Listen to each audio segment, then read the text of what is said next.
siguiente ponencia sobre la industria de ganado de carne en Brasil, características y oportunidades. En este caso, la realizará el doctor Pedro Veiga Rodríguez Paulino. Él es gerente global de tecnología de bovinos de carne y nutrición animal Nutron de la multinacional Cargill. Es doctor en nutrición de rumiantes de la Universidad de Davis de Estados Unidos, maestro en nutrición de rumiantes de la Universidad Federal de Viçosa de Brasil, zootecnista igual de la Universidad Federal de Viçosa de Brasil. Ha realizado estudios de posgrado también en fisiología del crecimiento animal y calidad de la carne en la Universidad de Iowa en Estados Unidos. Trabaja en el manejo nutricional para incrementar el rendimiento y la calidad de carnes de bovinos y es autor de diversos artículos científicos sobre nutrición animal y su correlación con la producción y calidad de la carne. Muy bien, doctor Pedro, pues es un gusto ya verlo y conocerlo. Lo invito a que por favor inicie con su ponencia. Buenos días. Ok, bueno, muchas gracias a todos por la invitación. Es un placer muy grande estar aquí ahorita con ustedes. Como saben, nosotros en Brasil, nosotros no hablamos español, ¿no? Hablamos portugués.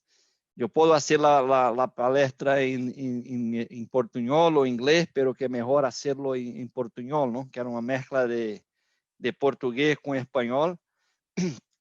Creo que se puede me entender. Me disculpa por los errores que voy a cometer seguro, pero la idea acá es hablar un poquito sobre la industria de ganado de carne en Brasil, una breve descripción de cómo es la industria de la ganadería de carne en Brasil, sus principales características y también las oportunidades que nosotros miramos acá en términos de la producción de carne bovina, ¿no? Algunos slides están en inglés, me perdoe porque yo hice una presentación en Estados Unidos cerca de poco tiempo y utilicé los mismos slides. Pero Brasil, como todos saben, es un país muy grande, es el principal país de la América del Sur. Solamente una curiosidad, es lo único país en toda la América en la América Central, América del Sur, América Latina, digamos, que no se habla español. Todos los otros países se habla español, solamente nosotros hablamos portugués por el tema de la colonización imperial de Portugal, ¿no? Solamente mirar los chats acá si hay alguna... Ok.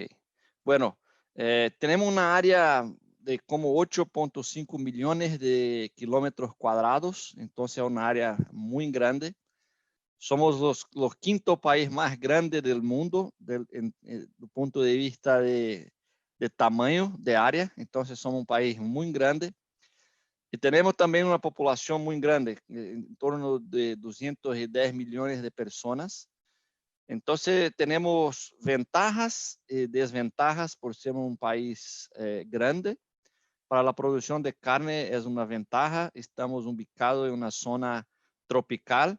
Tenemos una disponibilidad muy buena de alimento para los animales durante el año, principalmente las forajes, ¿no? las gramíneas forajeras, muchas originalmente de África, que fueron introducidas en Brasil en la década de 60 y 70 y pasaron por un proceso muy fuerte de mejoramiento genético.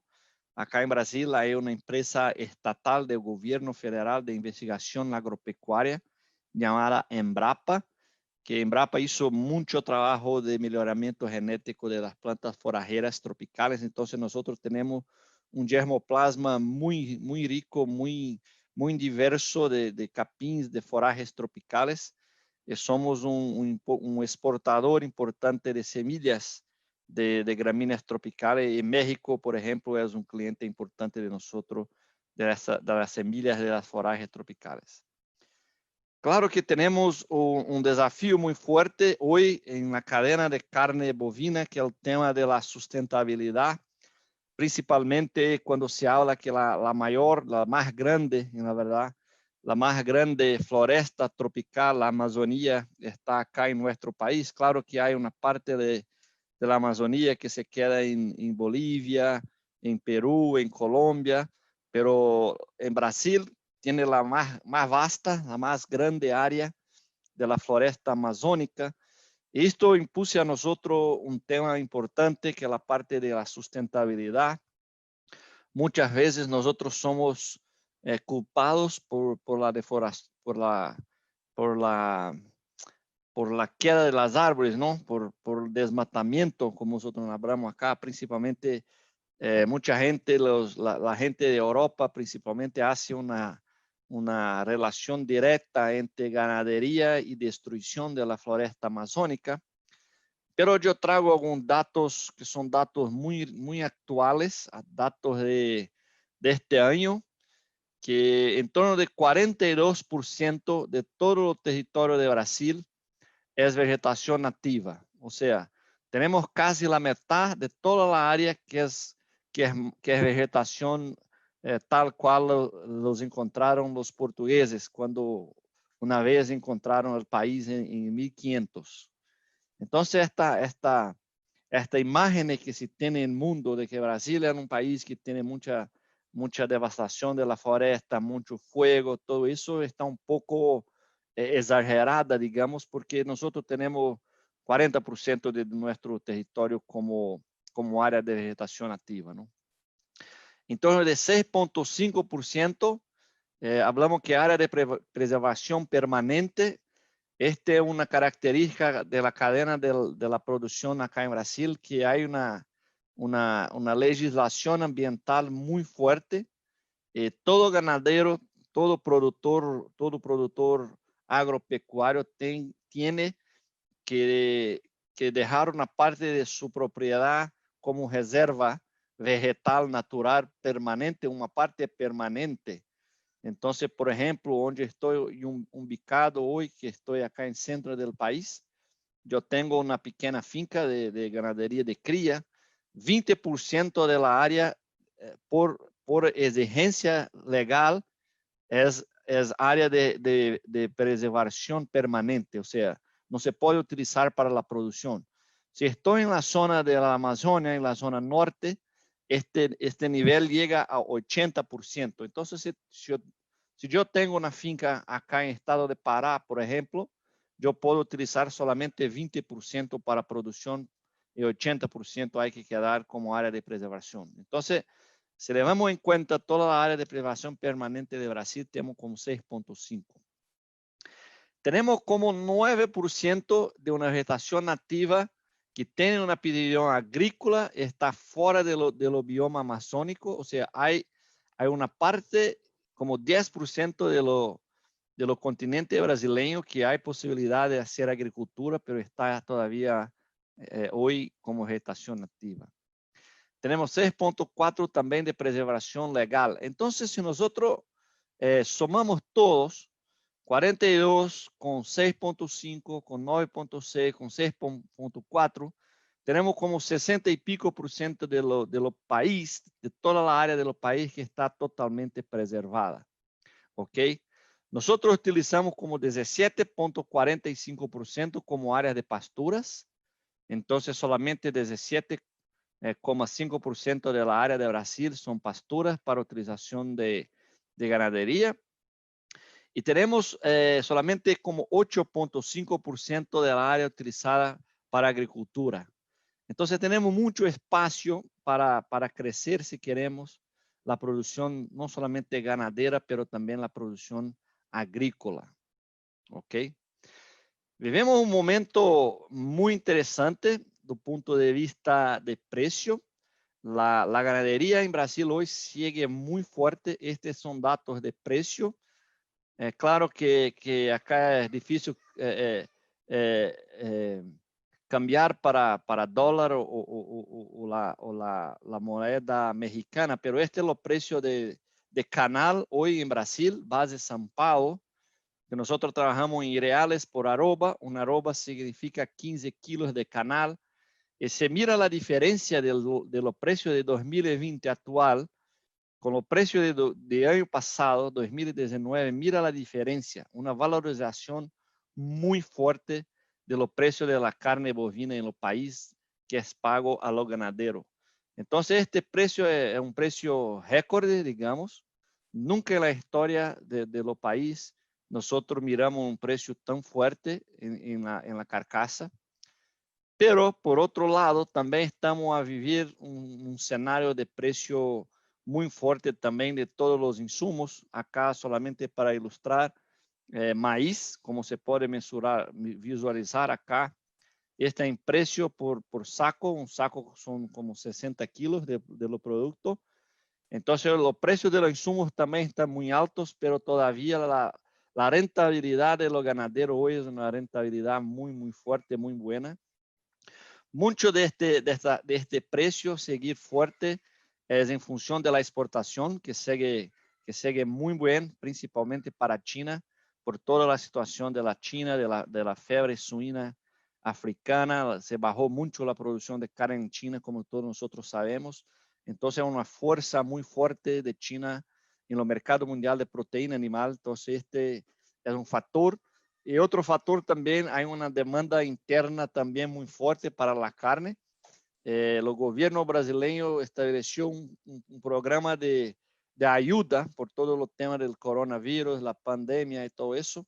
Entonces, el gobierno brasileño está a pagar como $110 por persona que no tiene empleo en el país. Entonces, mismo antes de la pandemia, teníamos como 12% de gente sin trabajo. Y con esta ayuda del gobierno para toda la gente sin trabajo, una inyección de plata en el mercado, en la demanda por la carne, como se explodió. Entonces, estamos viviendo un momento impresionantemente muy bueno para la ganadería de carne en Brasil actualmente, en los días de hoy. Si nosotros miramos un resumen de la cadena de la carne, dependiendo de dónde miramos los datos, pero tenemos como de 150 a 170 millones de hectáreas de pasturas. Gran parte son pasturas tropicales, sistemas extensivos, sistemas semi-intensivos, pero tenemos también sistemas intensivos, base pastura, como puede mirar acá, con pasto con riego, pivot central, suplementación estratégica donde se produce mucha carne por hectárea, ¿no? Tenemos un rebaño total de como 213, 215 millones de cabezas total. Hay una exportación de como 500,000 animales vivos, principalmente para Turquía, para Líbano e Israel. Son animales vivos que se van a faena en estos países, los países de Oriente Medio. Faenamos como en torno de 43 millones, estos son datos del año pasado, faenamos como 43 millones de cabeza, un peso promedio de canal de 240, acá para mí es una oportunidad importante. Si nosotros miramos cuánto es el peso de faena promedio, por ejemplo, de Estados Unidos, estamos hablando de 27, yo siempre pienso en arrobas, pero estamos hablando como en torno de 350, 380 kilos de peso de carcasa, de canal, y nosotros logramos solamente 240, entonces hay una oportunidad muy fuerte acá de poner más peso en un animal que se vaya a faena. Un rendimiento de canal promedio también de 51, 54%. Básicamente porque la gran mayoría son animales criados exclusivamente a pasto. Vamos a mostrar este número un poco más adelante. Pero es un espacio de oportunidad importante para nosotros, ¿no? Entonces, nosotros producimos un total el año pasado de 10,5 millones de toneladas equivalentes de carcasa. 76% o como 8 millones se quedó en el mercado interno. En cuanto que 23,6% a la exportación. Entonces, el mercado de exportación es importante, sí, claro, pero nuestro mercado interno, el mercado doméstico, también tiene un papel fundamental porque donde se pasa la mayoría de los consumos de la carne en el mercado interno. El consumo per cápita aproximadamente en torno de 38 kilos de carne por habitante por año. Si nosotros miramos solamente la parte de exportación, Exportamos del total exportado como 82% en la forma de carne in natura para 124 países total. China, muy importante, China y Hong Kong, los dos países principales. Solamente 10% de la carne industrializada, Estados Unidos y Unión Europea, los principales importadores. Como 7,8% de menudos, principalmente a Hong Kong y a algunos países de África como Costa do Marfim y Egipto. Entonces tenemos una diversidad importante de mercados, son muchos países que compran nuestra carne, que es un punto, una fortaleza importante para nosotros, ¿no? Acá solamente para mirarmos la evolución de la exportación total de la carne. En lo verde más oscuro está el facturamiento en millones de dólares.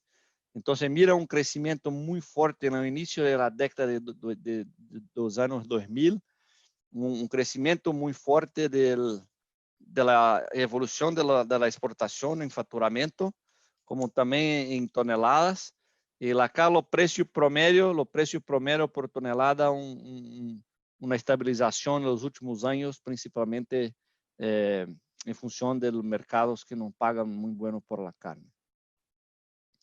Entonces hoy China seguro es el principal país importador de la carne de Brasil. Acá una foto de una industria frigorífica importante que se exporta mucho a China. Entonces, si nosotros miramos los principales destinos de la carne, los principales compradores de la carne bovina brasileña en el año pasado en facturamiento en millones de dólares, número uno China, seguro con 35%, sigue creciendo muy fuertemente. Hong Kong como con 14,5%, y acá muchos otros países como Unión Europea, Egipto, Chile, Estados Unidos, Emiratos Árabes, Rusia, Irán y Arabia Saudita. Son los principales importadores. Este en facturamiento, si nosotros miramos en volumen total, acá no se cambia mucho, pero China sigue lo principal, seguido por Hong Kong, Egipto, Chile, Unión Europea. Y acá es una curiosidad interesante, como 5 años atrás, Unión Europea importaba como 25, 30% de la carne brasileña y hoy solamente 5,7%, mucho en función del aumento de la demanda de carne por China, ¿no? Acá solamente para que mire la evolución del rebaño brasileño, mira que de la década de 70 hasta inicio del año 2000, un crecimiento muy fuerte de la ganadería de Brasil, mucha inversión en genética, mucha inversión en nutrición, en formación de pastura. Acá hubo mucha abertura de nuevas áreas, pero en los últimos años una estabilidad no rebaño brasileño no está a crecer, no está a disminuir, está en una situación flat. Hay una estabilidad muy fuerte del rebaño actual, en torno de 210 millones de cabezas, que es un rebaño muy grande, ¿no? Y acá solamente la distribución de los rebaños en las diferentes regiones de Brasil. Acá la región norte mira un crecimiento fuerte de la ganadería en la región norte, principalmente los estados de Pará, Rondônia, Acre. Hay una presión en la Amazonía, sí, hay un crecimiento de la ganadería en cerca de la región de la Amazonia. Hay desmatamientos, pero no es un problema tan grave como se muestra la prensa, ¿no? Pero la principal región productora de ganado de carne en Brasil es la región centro-oeste o Midwest, que engloba los estados principalmente de Mato Grosso, Goiás, Mato Grosso do Sul, na parte de Minas Gerais. Vou mostrar um mapa depois. Um ponto importante também sobre a cadena de la carne de Brasil é a evolução muito forte em la produtividade, não?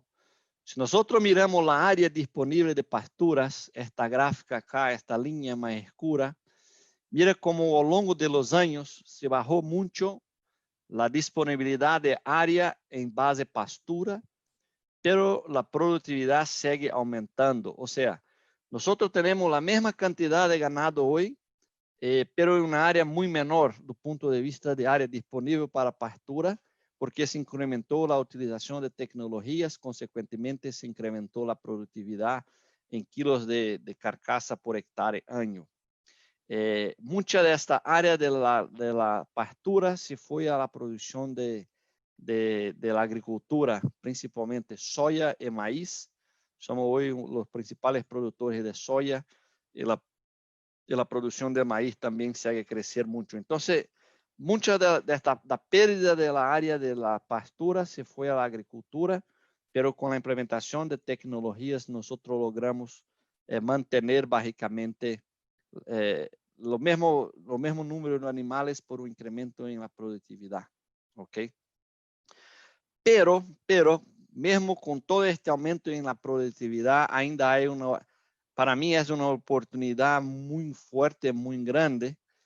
Acá, se nós miramos, acá é quilo de carne producida por cabeza de lo rebanho total. Então, se temos, por exemplo, se miramos, por exemplo, Estados Unidos, que está acá em azul, esta es la producción de kilo de carne promedio de 130. Entonces, cada cabeza de ganado en Estados Unidos, si dividimos la producción total de carne por los rebaños, por lo hato, tenemos en promedio 130 kilos. Si miramos Brasil, es solamente 43 kilos. Entonces, es una diferencia muy grande. Y para mí, esta es una oportunidad muy fuerte, ¿no? É como nós falamos acá em Brasília, é como mirar, quando você mira este copo, você pode pensar que está a metade vazio ou a metade lleno. Depende de como se mira, não? Então,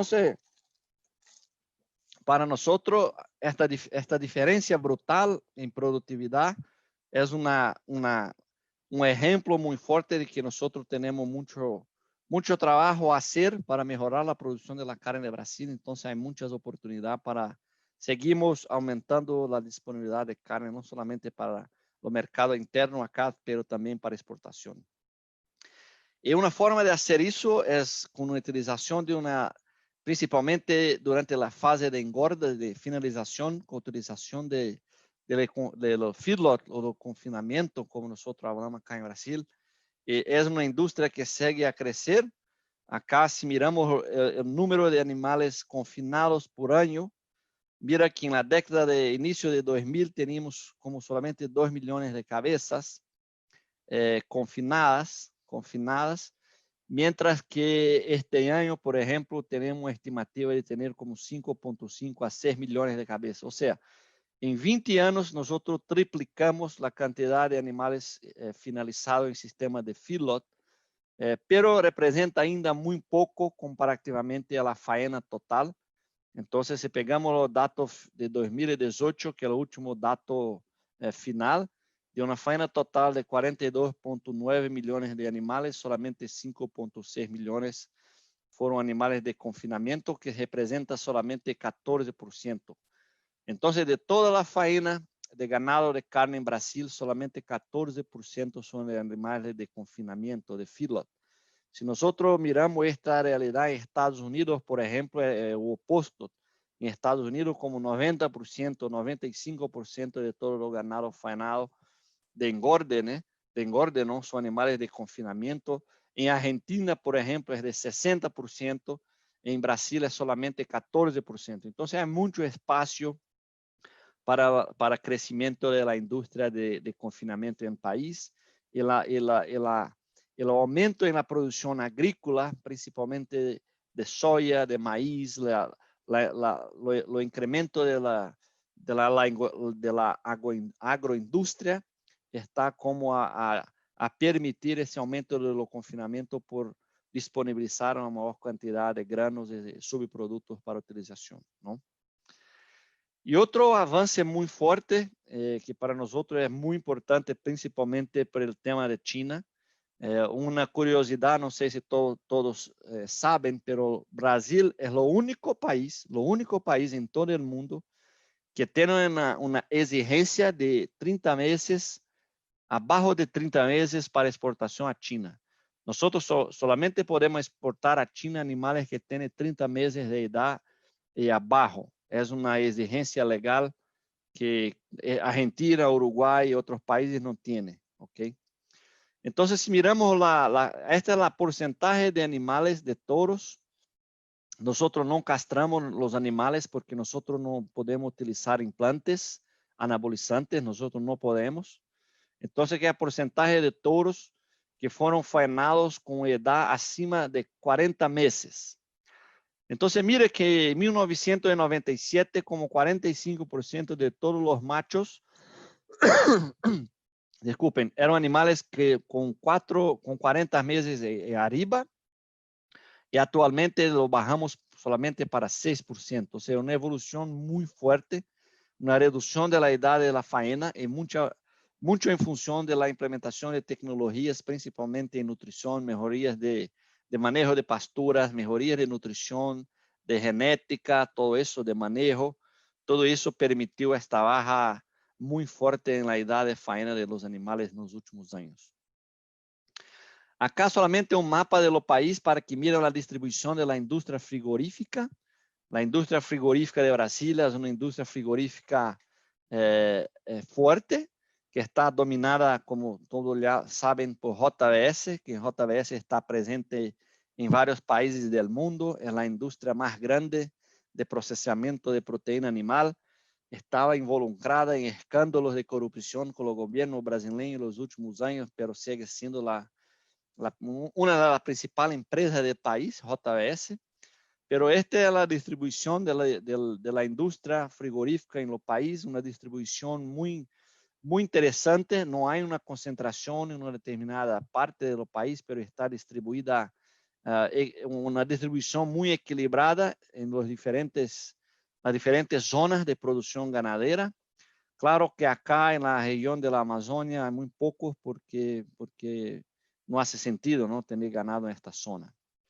Yo vivo acá en este estado, Goiás, el principal estado productor de ganado de carne es Mato Grosso. Este país solamente, disculpe, solamente este estado tiene un rebaño de 28, 29 millones de animales, que es el tamaño del rebaño, por ejemplo, de toda la Australia. O segundo estado mais importante é Minas Gerais. Minas Gerais é um estado que tem uma importância forte na produção de ganado de leite também, mas em ganado de carne. Mato Grosso do Sul, Goiás, Rondônia, sul do estado do Pará. Esta é a zona mais importante da parte central, onde está grande parte da produção de carne em Brasil. Acá na parte sul, principalmente Rio Grande do Sul, Santa Catarina, principalmente, são estados que têm um clima muito distinto da parte central, da parte norte de Brasil. É muito parecido, muito cerca de Argentina, de Uruguai, então são sistemas produtivos muito mais parecidos com os sistemas de produção de Argentina, de Uruguai, que tem um ganado mais cruzado, muito animal Angus, Hereford, foragem T3, muito diferente de acá desta zona. Entonces, yo siempre hablo que es una experiencia muy interesante en Brasil. Si una persona visita a Rio Grande do Sul un día, se mete en un avión y se va al estado de Pará, en otro día son realidades totalmente distintas do punto de vista del tipo de la cultura, tipo de la comida, todo eso. Creo que en México se pasa lo mismo. Yo personalmente ainda não tive a oportunidade de ir a México, pero creo que é um país também que tem uma riqueza cultural muito forte e a mim gostaria muito a visitar México em um futuro próximo. Então, se nós miramos de toda a capacidade de faena em Brasil, em torno de 56% da faena está em que nós chamamos CIF, que é um sistema de inspeção federal, que são frigoríficos que têm uma inspeção a cargo do governo federal, são técnicos veterinários do governo federal, do governo central, que é responsável por toda a parte da inspeção. Temos como 23,9%, este é um problema, que não há nenhum tipo de fiscalização. Nós falamos que faena clandestina, como um quarto de toda a faena do Brasil, ainda hoje é uma faena clandestina que não tem nenhum controle. Temos que melhorar este número seguramente. Temos como 15% de inspeção estadual, que está a cargo de los diferentes estados, e como 5% que está a cargo de los municipios. ¿Okay? Si nosotros miramos ahora, si miramos los ganaderos, cómo es la estructura de la clase productiva de Brasil, nosotros tenemos hoy, los datos más recientes que nosotros tenemos es un dato del Censo Agropecuario de 2017. Muchas cosas cambió en los últimos 3 años, pero es los datos oficial que tenemos disponible, lo último dato oficial que nosotros tenemos disponible. Y base a este dato, teníamos como 2.5 millones de establecimientos agropecuarios. O sea, tenemos como 2.550.333 predios o fincas dedicadas a la ganadería. Y si nosotros separamos base a área, entonces estos son los predios que tienen una área menor que 20 hectáreas, de 20 a 200 hectáreas y así sucesivamente.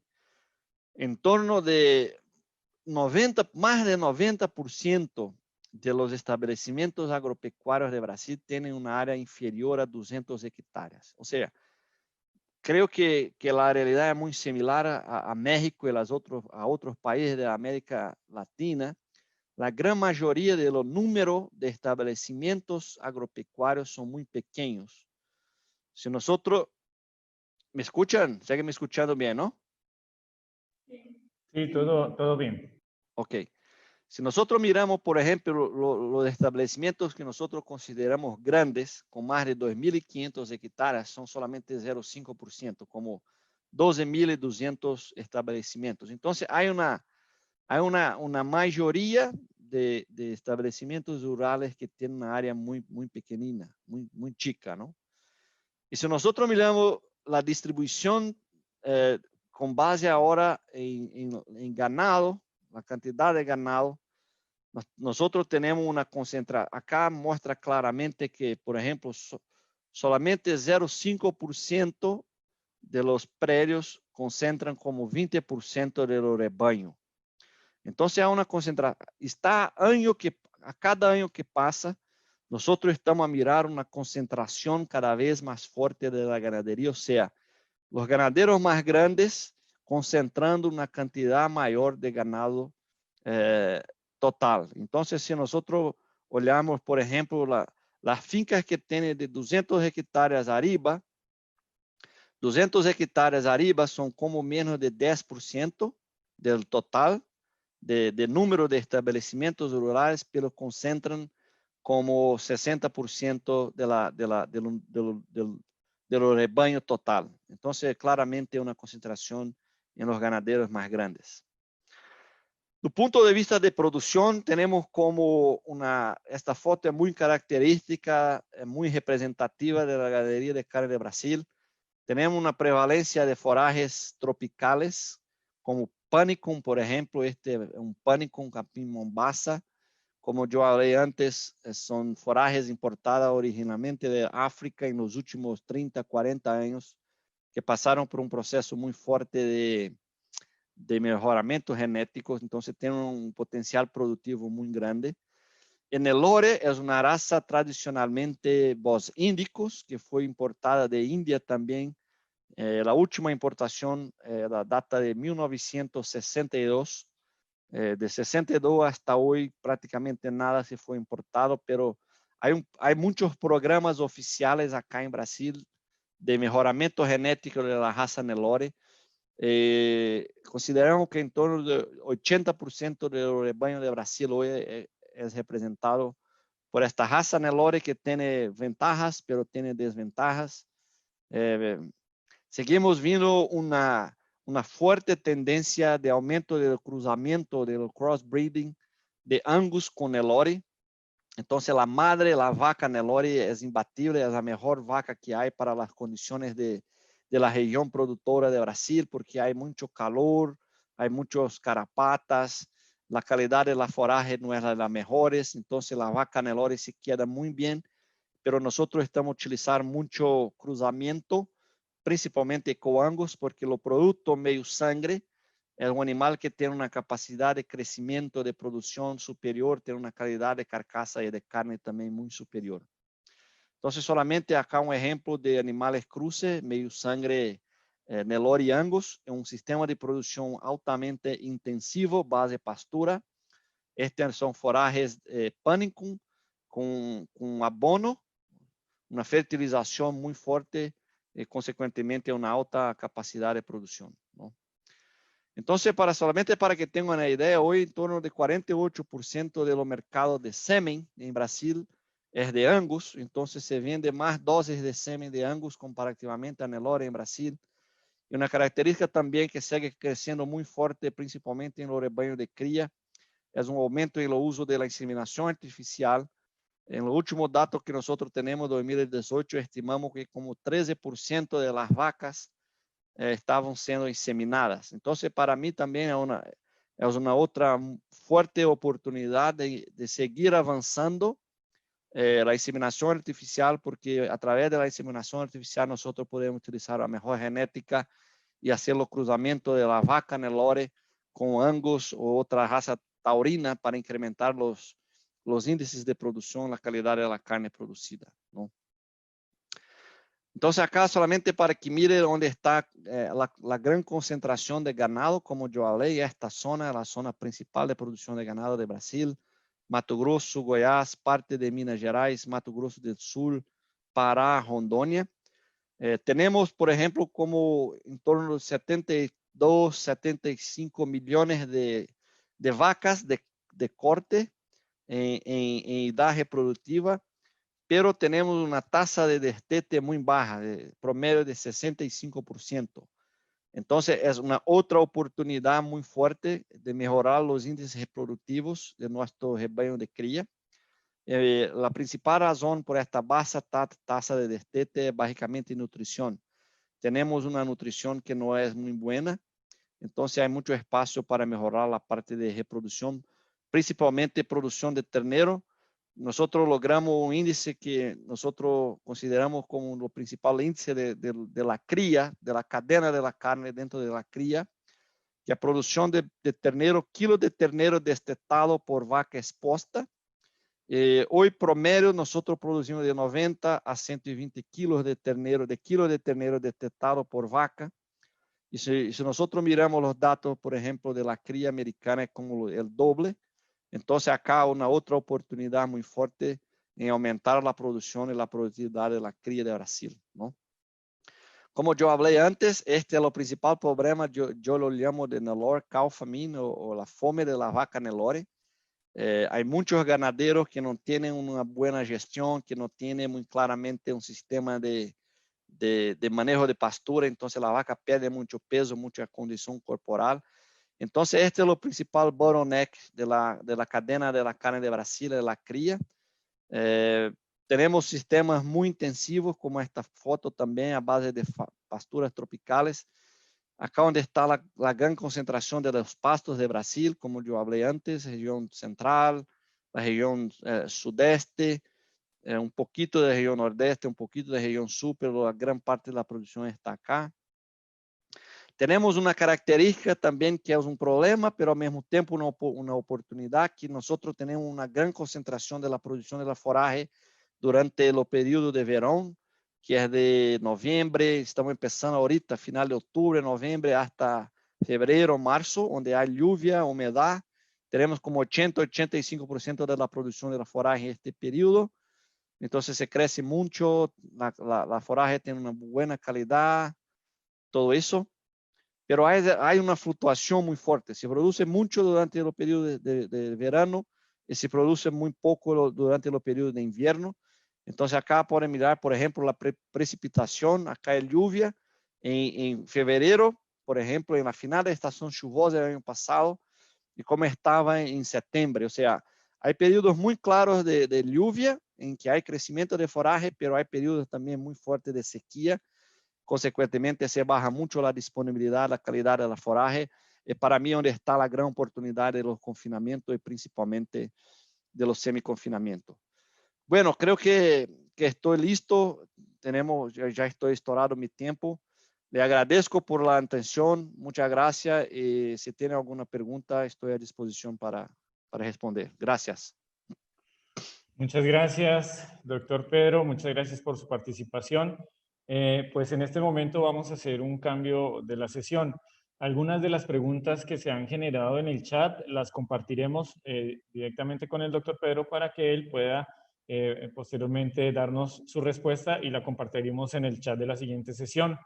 Bueno, debido al tiempo, pues vamos a continuar con la lectura del reconocimiento al doctor Pedro.